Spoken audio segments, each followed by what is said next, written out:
Bueno, como Angélica les decía, mi nombre es Javier Caicedo, yo trabajo en el Departamento de Investigación del Banco Interamericano de Desarrollo y también estoy vinculado a la Pontificia Universidad Javeriana de Bogotá. El día de hoy vamos a dar un panorama muy general de los modelos de series de tiempo no estacionarias con sus aplicaciones en el software eViews 8. Entonces, esta va a ser un poco nuestra hoja de ruta el día de hoy. Primero vamos a dar una introducción, vamos a mirar en líneas muy generales qué significa que una serie de tiempo sea no estacionaria. Luego vamos a mirar más precisamente el concepto de estacionariedad, luego el problema de la regresión espuria, luego cómo identificar si estamos en presencia de una serie estacionaria o no estacionaria, que se va a hacer a través de las pruebas de raíz unitaria, y vamos a ver las 4 más importantes haciendo especial mención a la prueba ADF. Luego vamos a pasar al tema de la cointegración, que es un caso especial que se presenta en las series de tiempo no estacionarias, y la vamos a ver tanto con las pruebas de Engle-Granger como la de Phillips Oliaris. Y por último, vamos a dar un brochazo muy rápido del vector de corrección de error, que es el sistema de cointegración de Johansen, e incluso también vamos a hablar de una extensión que ya no es en series de tiempo, sino en panel data, que es los paneles no estacionarios.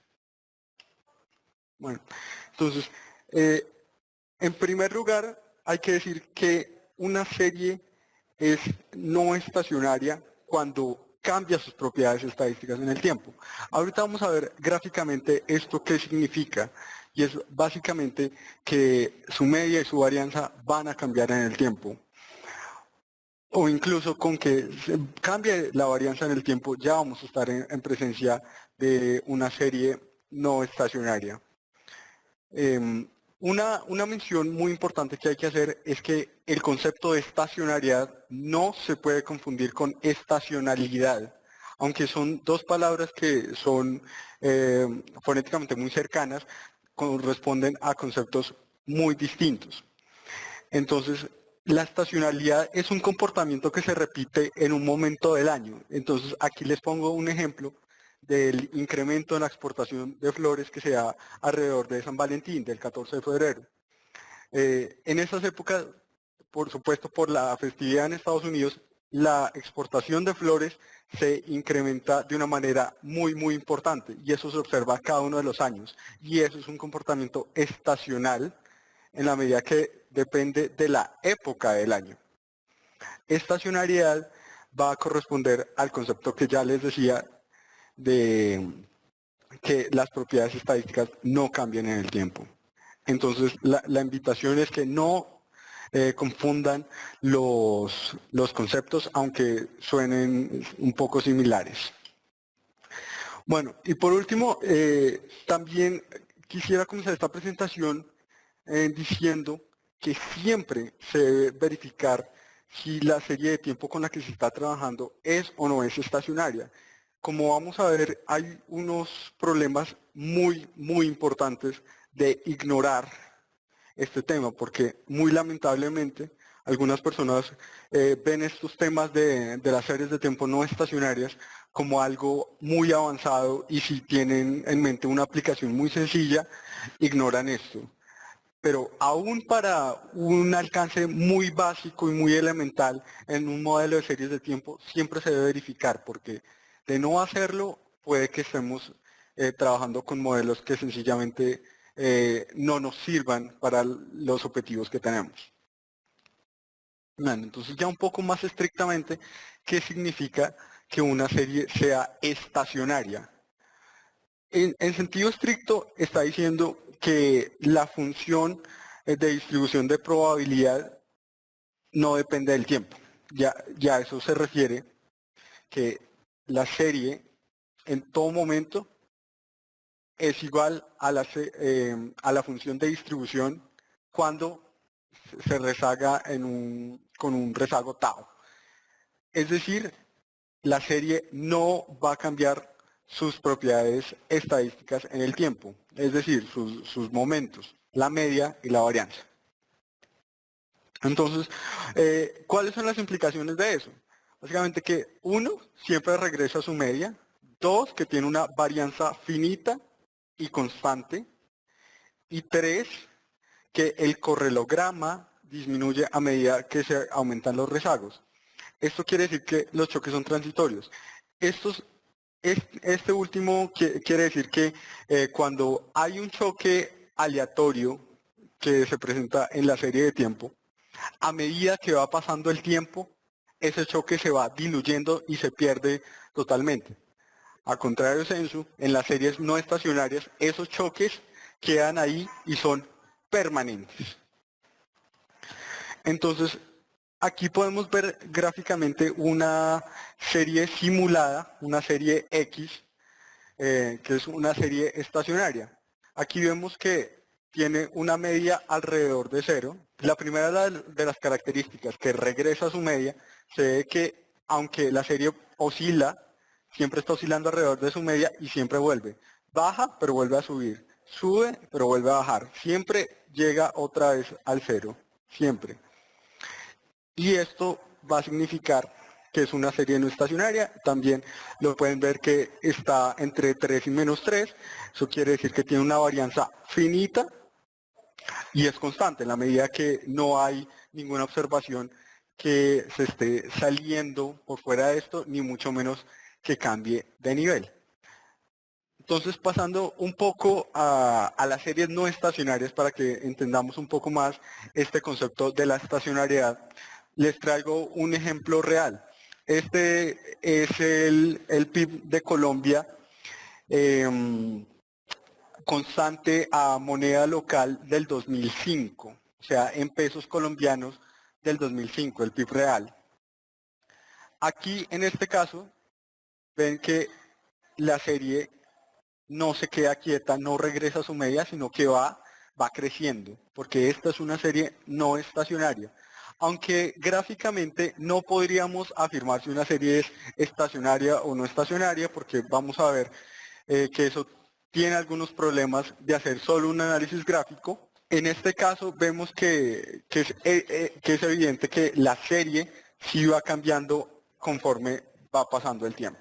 Ya les he dicho qué es la estacionariedad, qué significa que una serie sea estacionaria o no estacionaria, pero entonces vamos a ver el primero y el más importante de los riesgos de no tener en cuenta de si una serie es o no es estacionaria.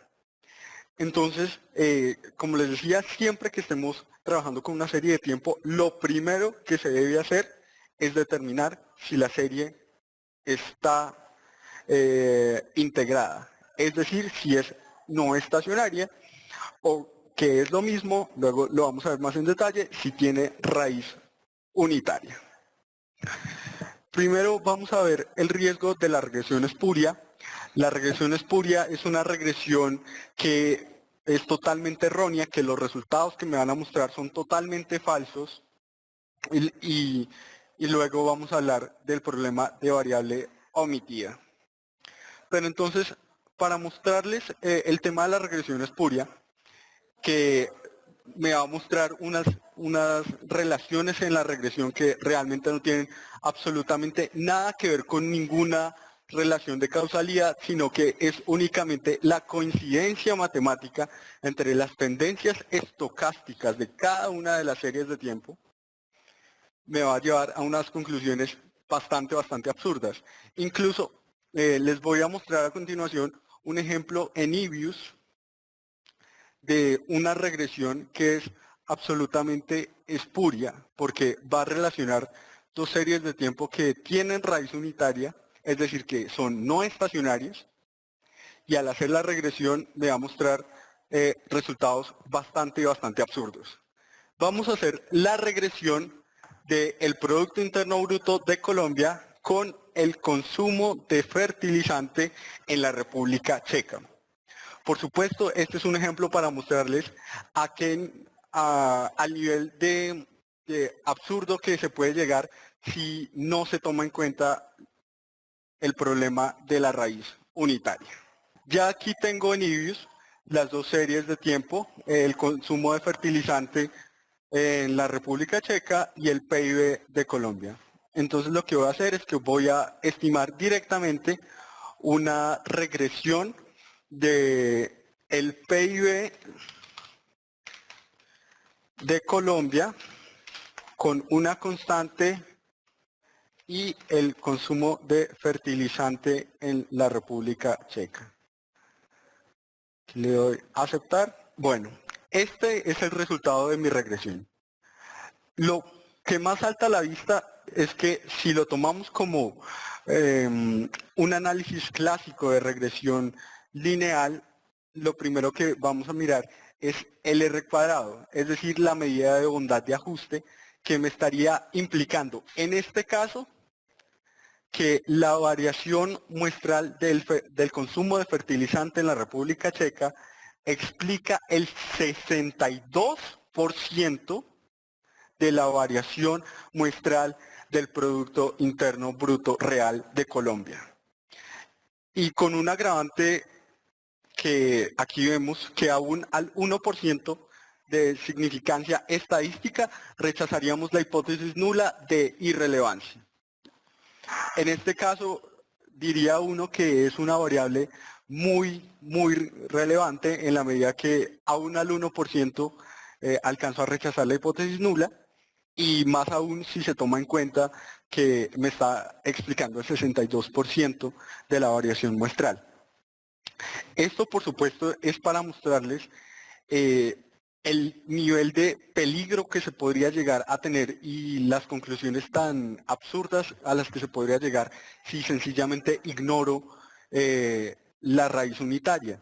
Por eso, en toda aplicación es absolutamente indispensable, primero, mirar si se está trabajando con series estacionarias o no estacionarias para saber por qué camino me tengo que ir en la modelación.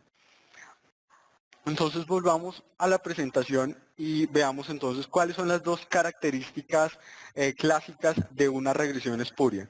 Primero, es que el R cuadrado es alto, como en este caso, es una regresión simple del PIB de Colombia con el fertilizante y que nos da el 62%, y que el estadístico Durbin-Watson sugiere autocorrelación positiva, es decir, que está cercana a cero. Les recuerdo que el estadístico Durbin-Watson es igual a 4 cuando, quiero decir, tiende a 4 cuando tiene autocorrelación negativa, a 2 cuando no tiene autocorrelación y a 0 cuando tiene autocorrelación positiva. Esto sale de la aproximación que el Durbin-Watson es aproximadamente menos 2 veces la autocorrelación. En este caso vemos las dos señales clásicas. Este además es un ejemplo, quisiera contarles, este no es un ejemplo académico, no es algo totalmente construido, no son series simuladas, sino son datos totalmente reales. Y les muestro esto así, es precisamente para advertir el problema tan grande que puede llegar a tener la regresión espuria, que sale de no considerar la raíz unitaria que tienen cada una de estas series. Bueno, entonces sigamos. Entonces, bueno, ya vimos cuál es el primer problema de no considerar si una serie es o no es estacionaria. Ahorita la pregunta más natural, entonces, bueno, primero, ¿yo cómo sé si mi serie es o no es estacionaria? Eso se hace a través de las pruebas de raíz unitaria. Otra forma de decirlo y otra forma como lo van a encontrar, ahorita vamos a ver un cuadro que resume un poco de esto, y es que tenemos que determinar el orden de integración de la serie. Miremos entonces cómo sería el procedimiento.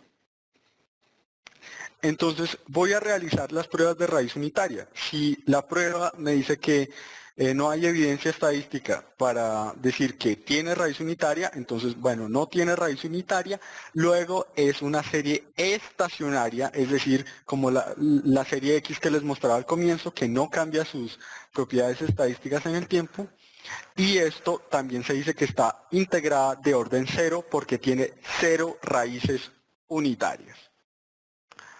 Por el otro camino, si tiene raíz unitaria, ya estamos hablando de una serie estacionaria.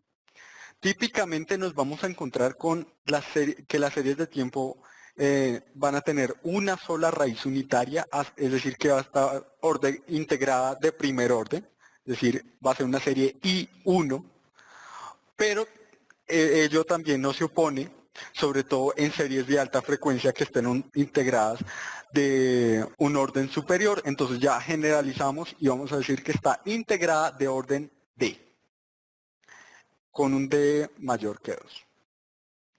Entonces, esto resume las ideas que les venía anticipando. Tenemos que saber si la serie es o no es estacionaria para no tener problemas de la regresión espuria, porque sabemos que si la serie es estacionaria, no va a haber regresión espuria, pero si es no estacionaria, voy a correr el riesgo de tener una regresión espuria.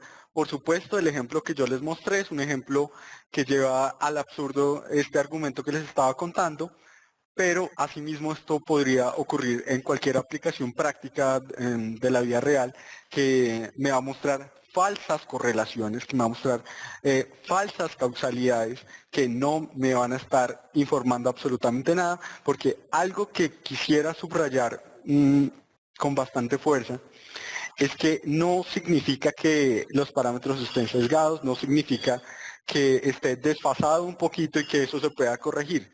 Si estamos en un caso de regresión espuria, eso no se puede corregir de ninguna manera y eso de ninguna manera tampoco me va a servir ni siquiera como una aproximación. Va a ser un resultado totalmente falso y eso se puede presentar en cualquier aplicación que involucre modelos de series de tiempo. Bueno, entonces vamos a hablar ahora ya más operativamente de los tipos de pruebas de raíz unitaria. Las primeras dos pruebas son la Phillips-Perron y la Dickey-Fuller. Y las otras dos más importantes son la ADF y la KPSS. Entonces, sobre las primeras dos, bueno, estas pruebas fueron muy importantes cuando recién se comenzó a desarrollar el tema de las raíces unitarias, de las pruebas de raíces unitarias, después del trabajo de Clive Granger con Newbold, que pues mostraban el tema de la regresión espuria. Entonces las primeras pruebas que fueron desarrolladas fueron estas dos, la Phillips-Perron, PP, y la Dickey-Fuller. Estas pruebas en la actualidad ya prácticamente podría decir que están en desuso, porque en primer lugar la Phillips-Perron se ha mostrado con estudios de Monte Carlo que está ampliamente superada en su desempeño por la prueba ADF. Entonces esta prueba quedó en desuso. Y la Dickey-Fuller de alguna manera también fue reemplazada por la ADF, porque la ADF no es otra cosa sino la generalización de la prueba Dickey-Fuller. Claro, tampoco equivale a decir que la Dickey-Fuller sea totalmente obsoleta. Hay un caso muy especial donde la Dickey-Fuller es más eficiente que la prueba Dickey-Fuller aumentada, y es cuando la serie de tiempo tiene autocorrelación de primer orden. En ese caso, el estadístico es más eficiente porque como estima menos parámetros es más parsimonioso, luego va a tener un mejor desempeño, pero realmente ya desde el punto de vista práctico, podría decir que también la Dickey-Fuller ha sido desplazada por la Dickey-Fuller aumentada. Nosotros a continuación vamos a ver la Dickey-Fuller aumentada en detalle de cómo funciona y vamos a ver el ejemplo en Ibius a propósito de esta prueba ADF, pero también quisiera hablar de la KPSS, porque estas dos pruebas no solamente se utilizan las dos, sino que desde mi punto de vista personal recomiendo hacer ambas. Ambas y es por temas de potencia. Quisiera recordarles un tema de estadística que es la potencia. La potencia es 1 menos la probabilidad de ocurrencia del error tipo 2. Es decir,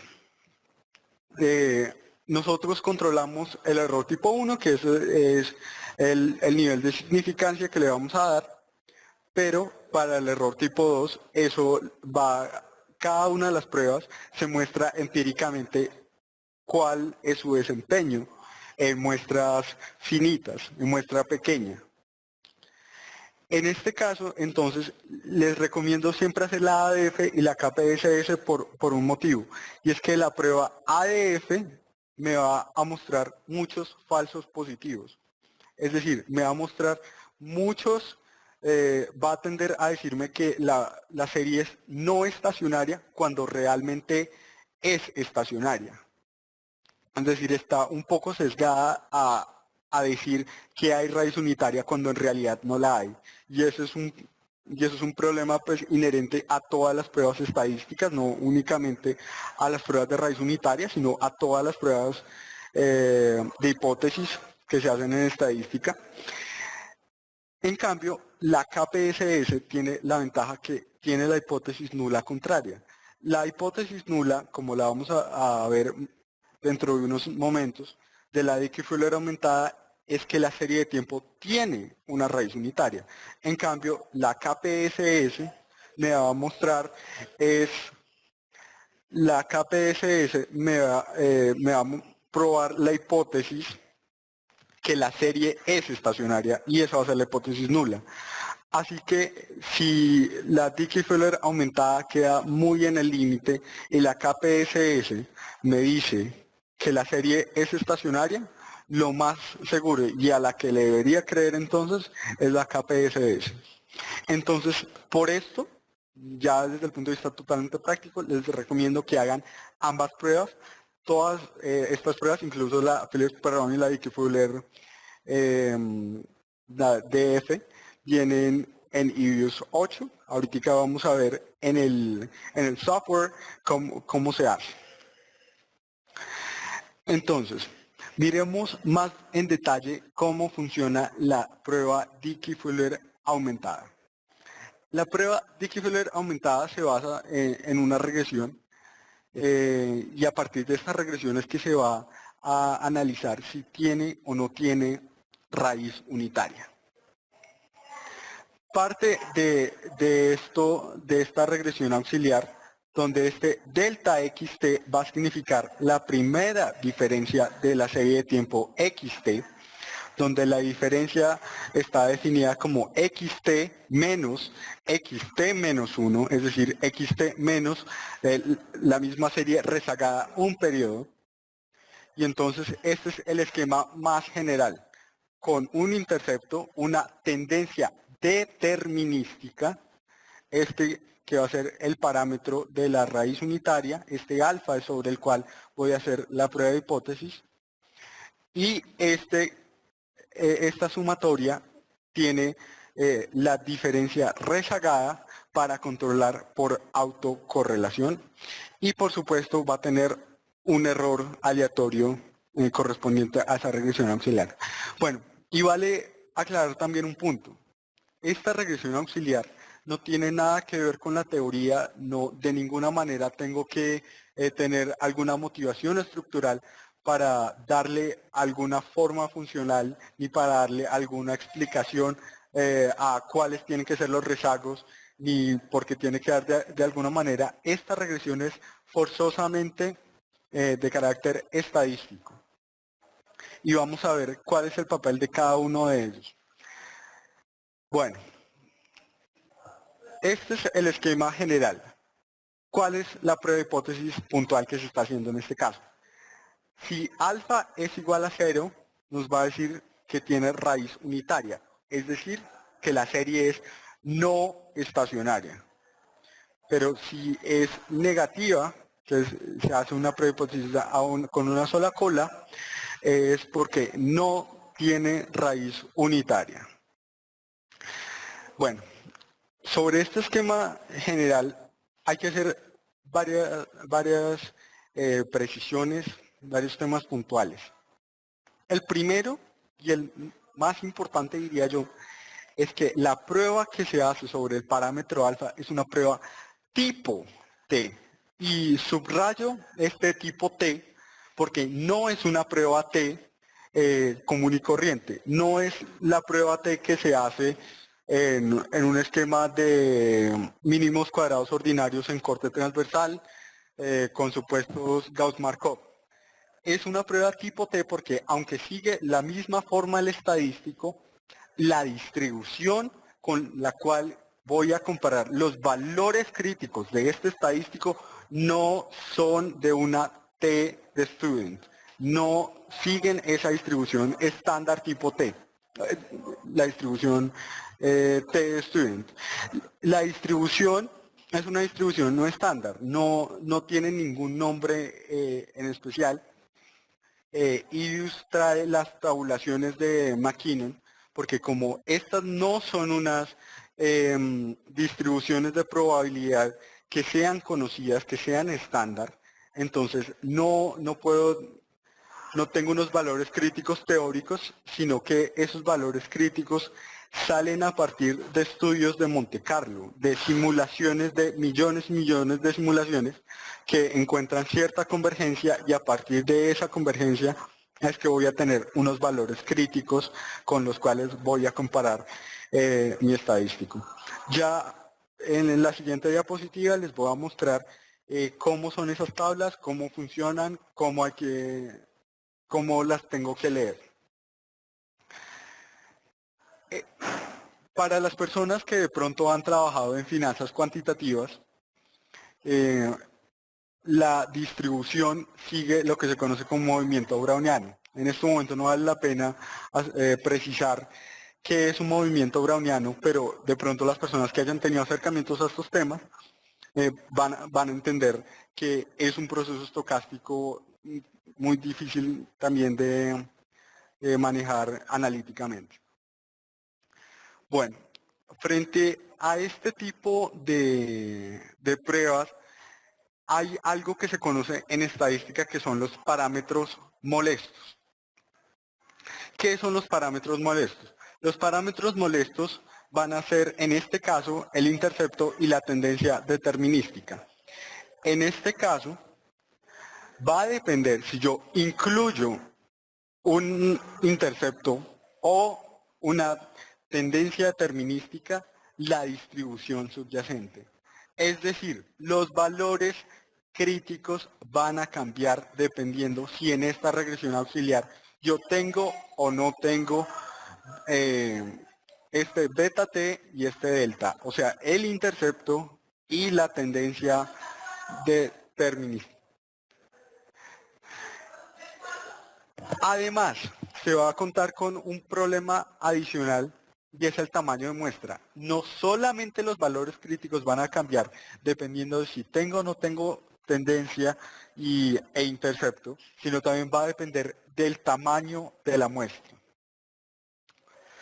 Adicionalmente, la otra dificultad que tiene hacer una prueba ADF es la elección del número de rezagos. Es decir, esta sumatoria de acá. ¿Esto para qué es? Esto solamente cumple la función de controlar por autocorrelación. Puede que sean ceros, es decir, que no tenga que incluir ningún rezago, como asimismo también tenga que incluir muchos para alcanzar a controlar la autocorrelación. ¿Y esto por qué es importante? Porque si hay autocorrelación y yo no le pongo cuidado a esto, sencillamente el resultado no va a ser válido. Así que también tengo que preocuparme para saber escoger cuántos rezagos tengo que tener acá. Y ahorita les voy a mostrar cómo trae IBIUS, que IBIUS trae primordialmente para hacer la elección automática a partir de criterios de información. Entonces vale hacerse la pregunta, bueno, el software me trae una muy buena opción que es a partir de los criterios de información. Bueno, les recuerdo un poco los conceptos de criterios de información. Los criterios de información son unos valores que me van a comparar unas medidas de la verosimilitud de forma tal que me va a decir cuántas variables debo incluir, en este caso cuántos rezagos. Sin embargo, hay un problema muy grave de qué hace con lo que me digan los criterios de información. Si únicamente le pongo cuidado a los criterios de información, tengo el problema que eso me va a verificar el criterio de parsimonia y me va a encontrar la forma más eficiente de tener la estimación, pero eso no me garantiza que la prueba de raíz unitaria esté bien hecha. En la medida que puede que el correlograma me muestre que el error de esta regresión, es decir, este UT, no es ruido blanco. Es decir, voy a tener problemas de autocorrelación. Así que de ninguna manera es suficiente los criterios de información. Tengo necesariamente que verificar más cosas. Y bueno, algo que hice al principio de la presentación, y es mostrarles de manera gráfica de qué es una serie estacionaria y no estacionaria. Las series que les mostré, digamos, yo ya he verificado que en efecto una es estacionaria y que la otra no es estacionaria. Sin embargo, ya desde el punto de vista práctico es totalmente imposible mirar si una serie de tiempo es o no es estacionaria únicamente con graficarla. ¿Por qué? Básicamente porque desde la gráfica yo no puedo determinar si la serie va a ser estacionaria o si la serie es no estacionaria. ¿Por qué? Porque la serie puede ser estacionaria alrededor de una tendencia determinística.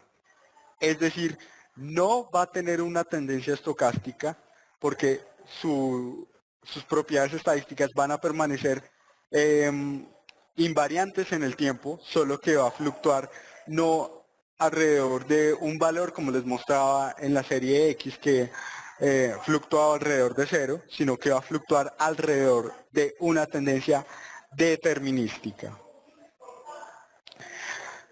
Importante verificar siempre que el estadístico ADF siempre sea negativo. Si es positivo, me está indicando que la serie es explosiva. Es decir, que la regresión que tengo no es estable.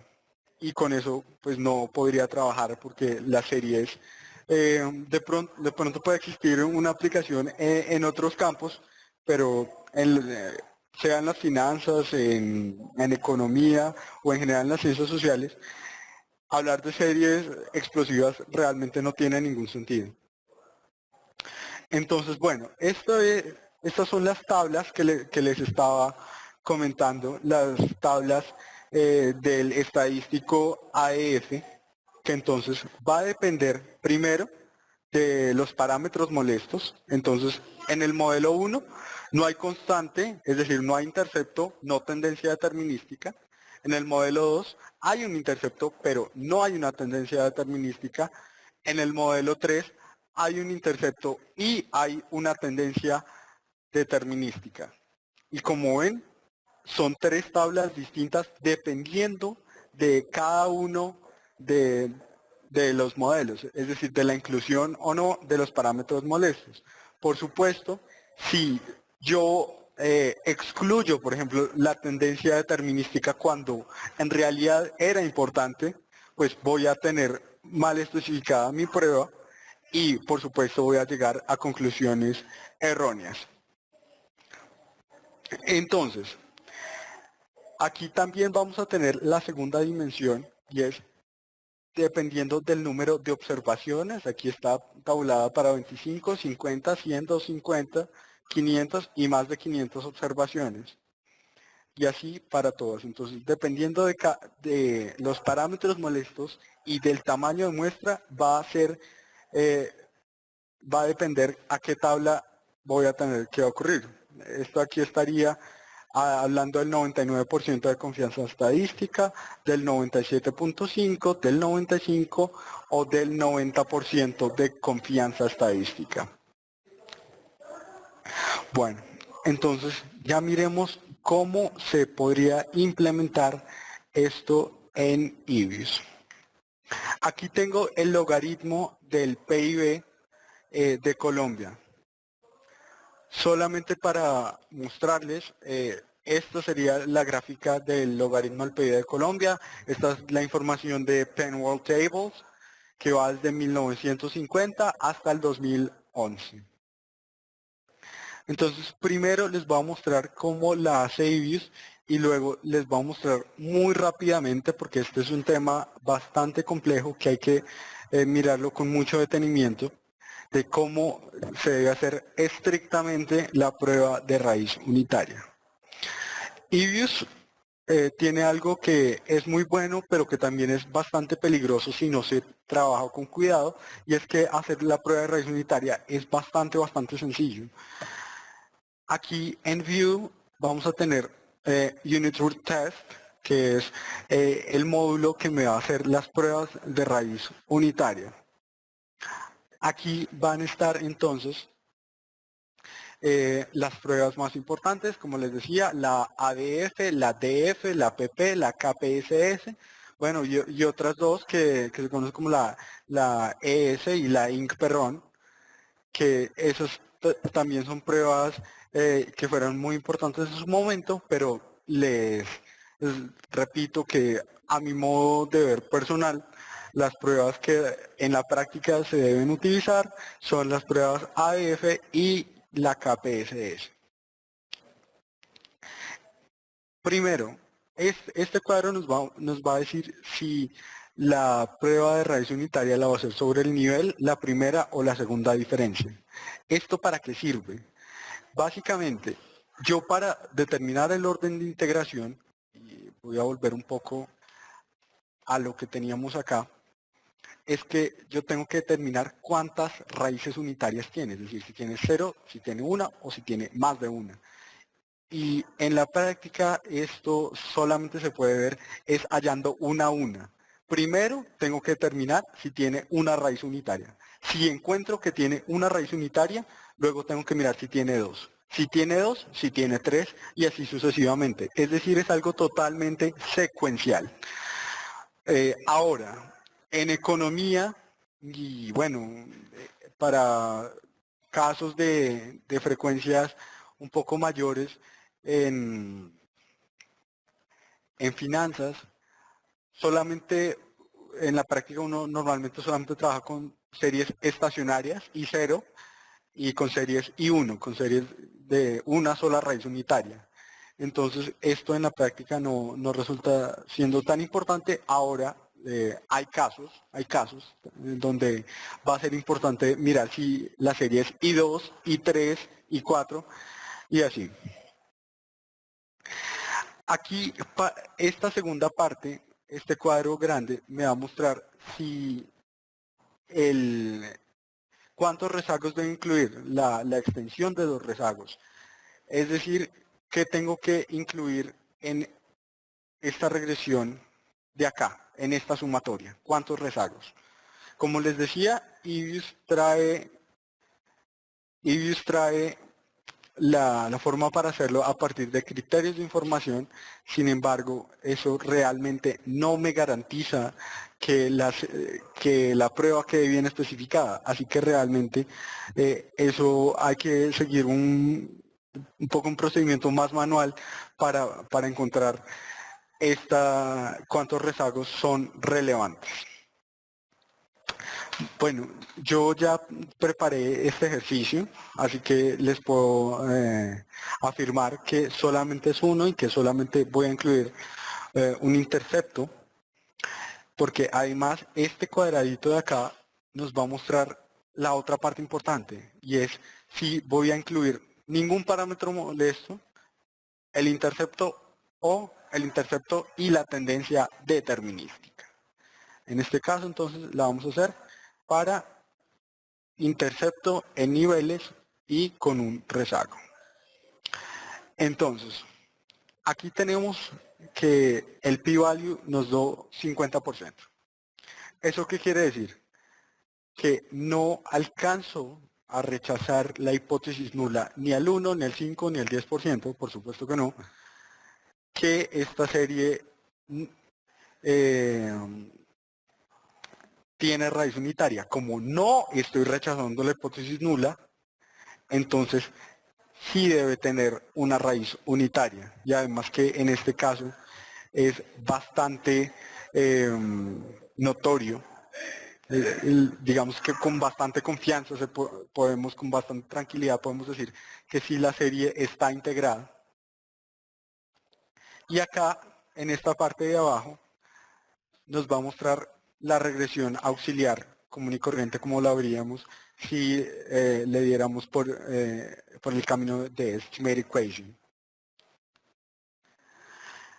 Acá entonces vamos a tener los valores críticos calculados en Mackinnon, como les mostraba ahorita, de que aquellos que cambian dependiendo del tamaño de muestra y de la inclusión de parámetros molestos, que en este caso solamente tenemos un intercepto. Bueno, ahora que es así, entonces volvemos a hacer la prueba de raíz unitaria y entonces vamos a determinar, o sea, ya hasta el momento sabemos que tiene al menos una raíz unitaria. Entonces, veamos a ver si tiene dos raíces unitarias. Entonces, en este caso, p-value es de 0.4%. Entonces, en este caso, aquí, incluso al 1%, podemos rechazar la hipótesis nula que tenga otra raíz unitaria adicional, es decir, que esta serie de PIB Colombia solamente tiene una sola raíz unitaria, es decir, está integrada de primer orden. Ya vimos entonces qué son las pruebas de raíz unitaria, cuál es el concepto de estacionariedad, de no estacionariedad, y cuáles son las implicaciones de no hacer estas pruebas. El problema puntual de la regresión espuria. Ahora, hay un caso especial solamente que es totalmente excepcional, y es donde a pesar que las series tengan raíz unitaria, no va a haber una regresión espuria y no voy a necesitar diferenciar las series para que sean estacionarias. Y ese caso es la cointegración.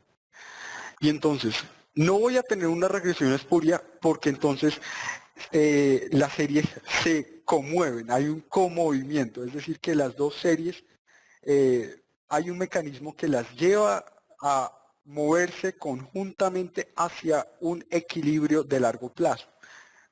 Les ruego no confundirse cuando digo equilibrio. No estoy hablando de un equilibrio económico, sino de un equilibrio estadístico. Es decir, de una relación estable entre esas dos en el largo plazo. Por ejemplo, si tengo la tasa de interés activa, la tasa de interés pasiva, la tasa de interés de colocación y la tasa de interés de captación, aunque esas dos series de tiempo son diferentes, por supuesto que va a haber una relación muy fuerte, van a estar íntimamente ligadas porque una no se separa mucho de la otra. Entonces, eso me va a mostrar que entonces va a haber un mecanismo de largo plazo que va a hacer que ellas se muevan conjuntamente. Entonces, un poco más formalmente, se dice que dos series de tiempo XT y YT están cointegradas si existe una combinación lineal que sea estacionaria. Entonces, hay un resultado que además me permite explotar mucho esta relación de largo plazo, esta relación de cointegración en virtud de un resultado sumamente importante en este tipo de literatura, que es el teorema de la representación de Granger. Que entonces, ¿qué me va a decir? Que si entonces existe una relación de cointegración, entonces debe existir un mecanismo de corrección de error que me relacione esas series tanto en el corto plazo, que va a ser lo que se conoce como el modelo de desequilibrio, la regresión de desequilibrio, y la regresión de equilibrio de largo plazo. Para hacer las pruebas de cointegración no es otra cosa que entonces correr esa regresión de acá, de una regresión de X contra y mirar los residuos y estimar esos residuos. Y si los residuos son estacionarios, vamos a decir que esas series están cointegradas. Hay dos tipos principales de cointegración, que pues básicamente depende de qué tipo de prueba de raíz unitaria esté utilizando para mirar si los residuos son o no son estacionarios. Vamos a estar parados en una cointegración Phillips-Oliaris si la prueba de raíz unitaria que utilizo para esa regresión es una prueba Phillips-Perron, y si utilizo una ADF voy a estar hablando de una cointegración a la Engel-Granger. Bueno, lamentablemente el día de hoy no tenemos el tiempo para mirar en IBIUS cómo se haría exactamente esta cointegración, ni cómo se haría la prueba de raíz unitaria completa. Esto es más un panorama general como para darles una introducción muy amplia a este tema. Y por último, solamente quisiera hablarles de dos cosas que me parecen sumamente importantes, y es que este tema de cointegración y de raíz unitaria no se queda acá, no se queda en el esquema multivariado, univariado, perdón, sino que también se puede extender a todo un sistema de ecuaciones en donde ya no voy a encontrar una sola relación de cointegración, sino que voy a encontrar varios vectores de cointegración que me van a relacionar.